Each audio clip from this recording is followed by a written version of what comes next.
Public-private partnerships. How can PPPs deliver better services? The state of PPPs, where we are and where we are going.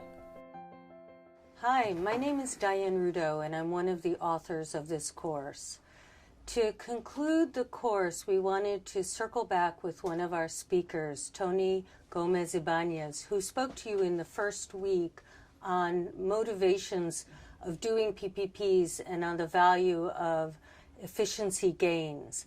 We brought him back here today to talk about some of the key themes that we've talked about throughout the course and to give us a quick look at what the future might hold for PPPs. Tony has deep experience working with governments all over the world, from Australia and the United States to Mali and Indonesia. So I hope you'll enjoy this session. Tony, thanks for coming back. My pleasure. I wanted to start with asking you a question about an article that all the participants read, which was about the winning framework for doing PPPs. And the authors there suggested that PPP lessons learned could be put into 3 different buckets: politics, economics, execution. What do you think about the lessons learned that the authors suggested in the way that they've organized it? I really like the idea of these 3 buckets because it really draws your attention to 3 areas that are fundamental for successful PPPs. I might emphasize different issues within each bucket than they do, or place slightly different weight. For example, in the economics bucket, I think it's terribly important that they have a good social benefit cost analysis of the project. Because if it's not really beneficial, then why waste all the energy of trying to do a concession or P3? And I think, as I said in an earlier conversation with you, that looking for projects with real efficiency gains is the most important thing. That's the way that P3s are going to be made more attractive. On the politics side, I think you could be a little more proactive.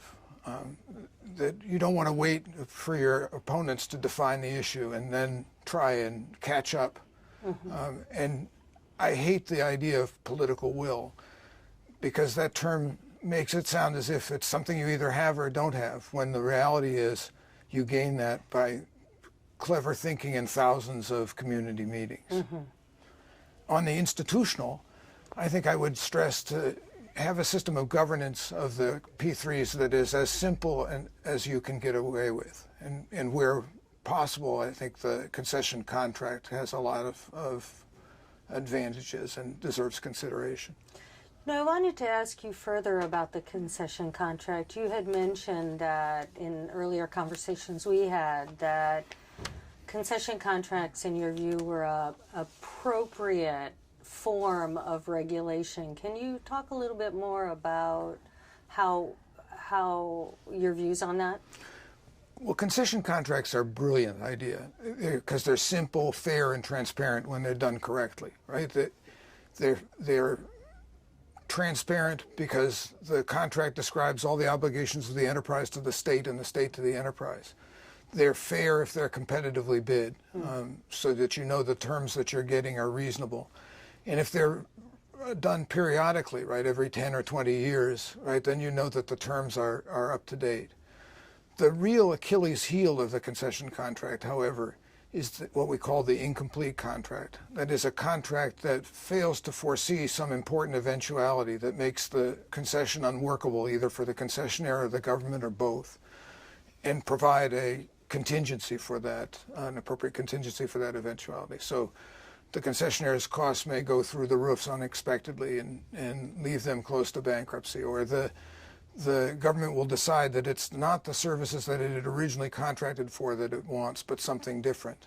And when you're faced with an incomplete contract, you have a very difficult choice. You either renegotiate the contract or you enforce it. And neither one of them is a happy choice. I mean, renegotiating the contract potentially undermines the integrity of the contract bidding system and thus calls into question the political support for the infrastructure P3 program.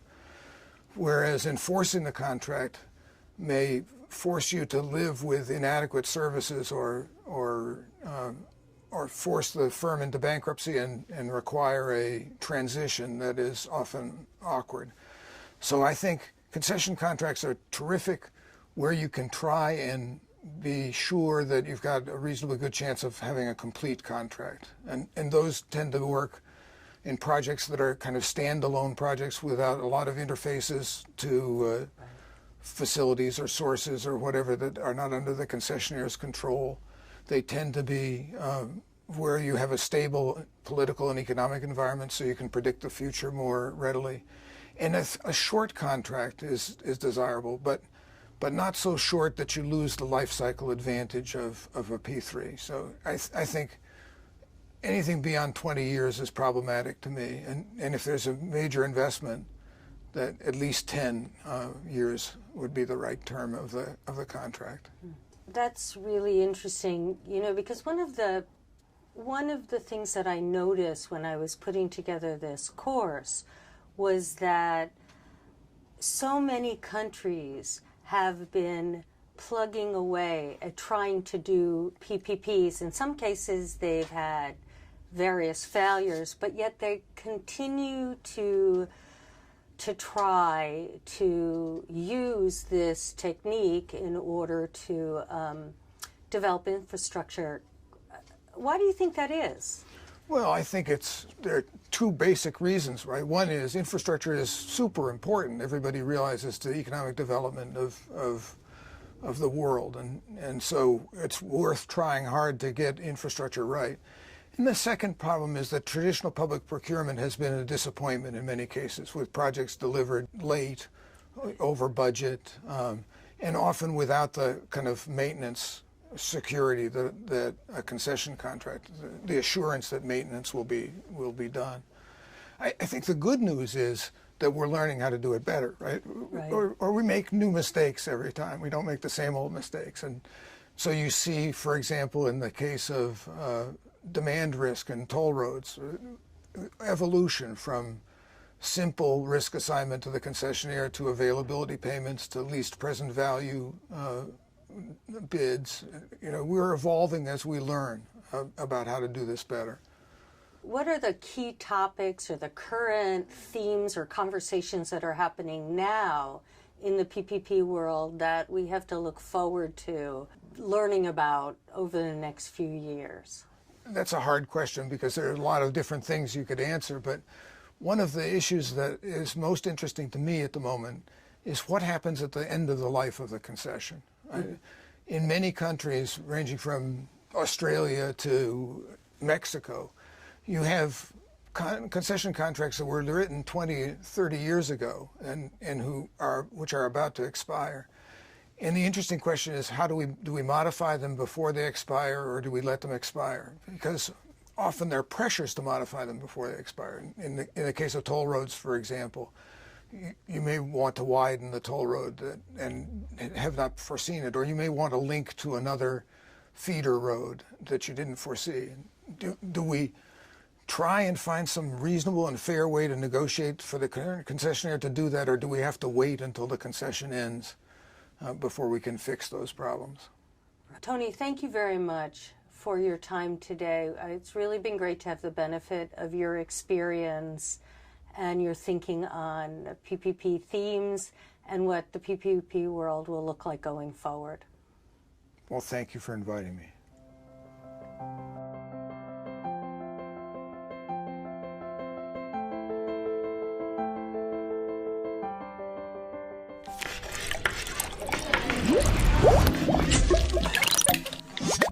This has been an Open Learning Campus presentation brought to you by the World Bank Group, accelerating solutions through learning.